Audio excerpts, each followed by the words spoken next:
Bismillahirrahmanirrahim. Selamat bertemu kembali dengan Ibu. Hari ini Ibu akan menjelaskan mengenai materi teori relativitas bagian ketiga, yaitu mengenai relativitas waktu atau sering dikenal dengan dilatasi waktu. Dilatasi waktu atau sering disebut relativitas waktu menurut Einstein yaitu selang waktu yang diukur oleh pengamat yang diam tidak sama dengan selang waktu yang diukur oleh pengamat yang bergerak. Waktu yang ditunjukkan jam yang bergerak terhadap kejadian lebih lama jika dibandingkan terhadap jam yang diam terhadap kejadian.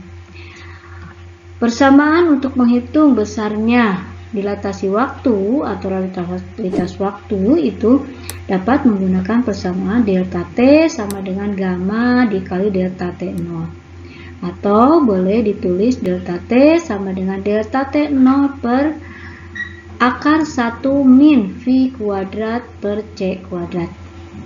Keterangannya, delta T sama dengan selang waktu yang diukur oleh pengamat yang relatif bergerak, satuannya sekon. Kemudian delta T0 itu sama dengan selang waktu yang diukur oleh pengamat yang relatif diam, satuannya sekon. V itu sama dengan kecepatan relatif pengamat yang bergerak terhadap pengamat yang diam, satuannya meter per sekon. Dan C itu sama dengan kecepatan cahaya yang sudah ketetapan besarnya yaitu 3 kali 10 pangkat 8 meter per sekon. Kita lanjutkan ke contoh soal yang sering dikenal dalam materi dilatasi waktu atau relativitas waktu, yaitu soal paradok anak kembar. Dua orang kembar, Danis dan Denis, berpisah pada usia 25 tahun. Danis terbang dengan pesawat astronot ke angkasa luar dengan kecepatan 0,8 C. Untuk C itu sudah ketetapan besarnya 3 kali 10 pangkat 8 meter per sekon. Berapakah umur Denis saat mereka bertemu? Pembahasannya, saat berpisah, Danis berusia sama dengan Denis, yaitu 25 tahun. Ini disebutnya delta T0. Umur Denis menurut Danis adalah, ini garis bawahi, ini umur Denis menurut Danis, kan karena Danis yang pergi ke angkasa ya. Ini di sini ya. Ini usianya sama-sama 25 tahun sebelum berangkat. Kemudian Danis ini berangkat pergi ke luar angkasa ya. Kemudian saat kembali ini Denis usianya sudah kelihatan lebih tua daripada ini Danis yang pergi ke luar angkasa. Kita hitung ya umur Denis menurut Danis. Pembahasannya kita dapat menggunakan persamaan delta T sama dengan delta T0 per akar 1 min V kuadrat per C kuadrat. Sama dengan delta T0 nya 25 dibagi akar 1 min 0,8 C per C kuadrat. Ini C nya dicoret, 0,8 dikuadratkan 0,64, maka 1 dikurangi 0,64 yaitu 0,36. Jadi 25 dibagi akar 0,36 itu sama dengan 25 dibagi akar dari 0,36 yaitu 0,6. Maka delta T-nya sama dengan 25 dibagi 0,6 sama dengan 42 tahun. Jadi delta T sama dengan 42 tahun adalah pertambahan usia Denis menurut Danis. Sehingga saat bertemu usia Denis adalah 25 ditambah 42 itu 67 tahun. Jadi usia Denis yang ini itu 67 tahun. Sekarang berapakah pertambahan usia Danis menurut Denis? Nah, usia Danis yang pergi ke astronot yang pergi ya ke ini ke ruang angkasa menurut Denis yang ada di bumi. Kita dapat menghitung dengan persamaan yang sama.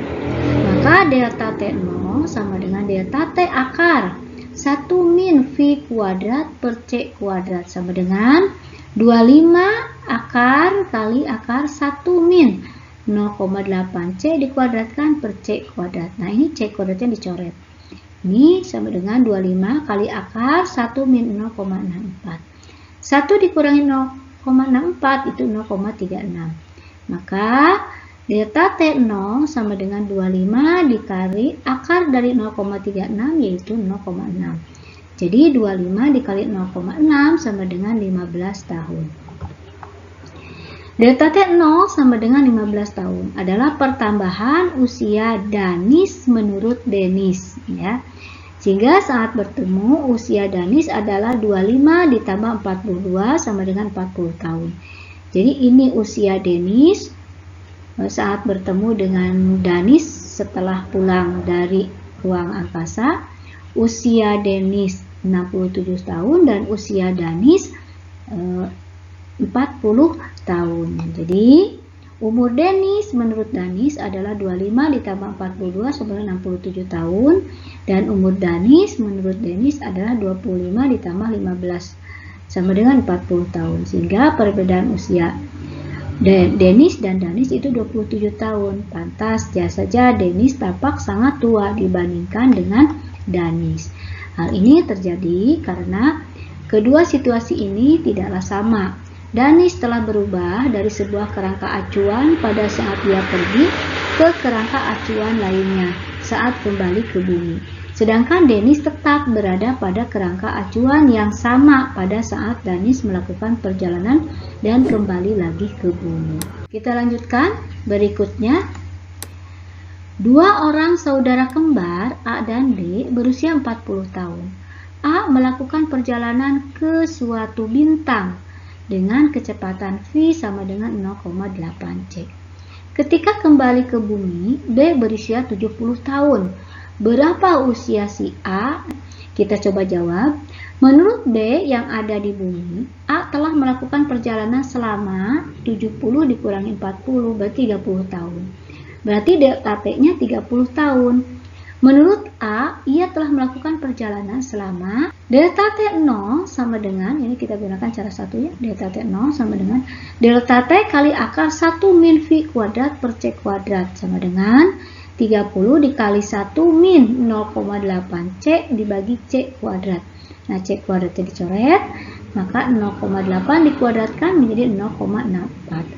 1 dikurangi 0,64 itu 0,36. Akar 0,36 itu 0,6. Maka 30 dikali 0,6 itu sama dengan 18 tahun.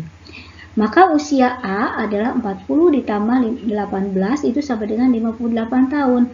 Berarti ia lebih muda 12 tahun. Cara yang kedua boleh ya, yang tadi juga bisa menggunakan cara yang kedua seperti ini. Jika V-nya 0,8 maka gamanya 0,6. Maka delta T0 sama dengan delta T, delta ini tadi 30 tahun dan gamanya 0,6. Maka 30 dikali 0,6 sama dengan 18 tahun. Kita lanjutkan ke soal berikutnya. Sebuah pesawat ruang angkasa mengitari bumi dengan kecepatan 0,8 C. Sambil memancarkan sinar ke bumi, sinyal diamati dari bumi memiliki periode 12 menit. Jika C adalah kecepatan cahaya di udara, tentukan periode sinyal tersebut yang sebenarnya. Penyelesaiannya diketahui delta T-nya sama dengan 12 menit dan V-nya sama dengan 0,8 C yang ditanyakan delta T0. Periode sinyal sebenarnya merupakan pengukuran oleh pengamat di pesawat yang besarnya adalah delta T0. Kita gunakan cara pertama. Delta T sama dengan delta T0 per akar 1 min V kuadrat per C kuadrat.